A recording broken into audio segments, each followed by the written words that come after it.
अब अंतिम संस्कार के लिए इस प्रक्रिया को और आगे बढ़ाया जा रहा है और इनके योगदान को हमेशा हमेशा याद किया जाएगा। लगातार हमने देखा है कि जो फैसले और जो नीतियां इन्होंने बनाई, उससे आने वाले समय की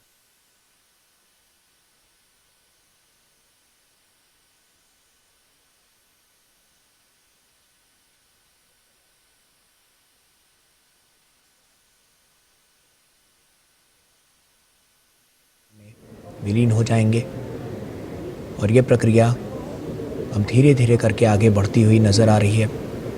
ये तस्वीरें बहुत कुछ कह रही हैं। आज सभी के जहन में इनका स्मरण है, लोग इन्हें याद कर रहे हैं, इनके द्वारा किए गए कार्यों को याद कर रहे हैं, इनके अतुलनीय योगदान को याद कर रहे हैं और यही सब कुछ तो है जो आज राष्ट्र को मजबूती की ओर लेकर आया है।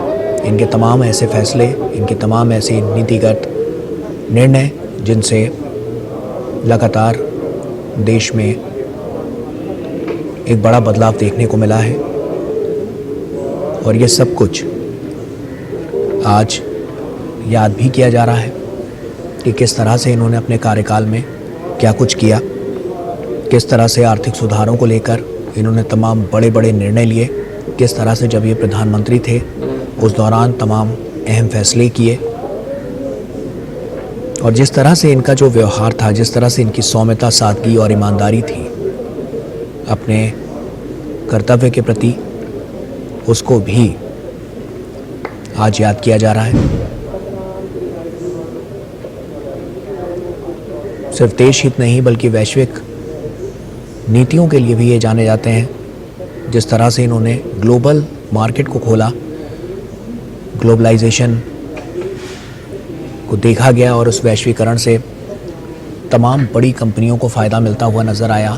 तमाम इंफ्रास्ट्रक्चर्स के लिहाज से बड़े काम हुए। ये उस दौर की बात है जब उन्होंने तमाम नीतिगत फैसले लिए थे वित्त मंत्री रहते हुए। 90 का दशक एक ऐसा दशक जब आर्थिक मंदी साफ तौर पर नज़र आ रही थी, भारतीय अर्थव्यवस्था पटरी से उतर गई थी। उस दौरान उन्होंने तमाम ऐसे महत्वपूर्ण निर्णय लिए जिससे देश की दिशा और दशा दोनों बदलती हुई नज़र आई। एक बड़ा स्वरूप नज़र आया, एक बड़ा बुनियादी ढांचा इन्होंने खड़ा करने की कोशिश की जिसने देश को पटरी से उतरने नहीं दिया, उसकी अर्थव्यवस्था को पटरी से उतरने नहीं दिया। और यही सब फैसले लगातार इनके नीतियों के, इनकी रणनीतियों के, जिससे देश में मजबूती आई, सशक्तिकरण हुआ।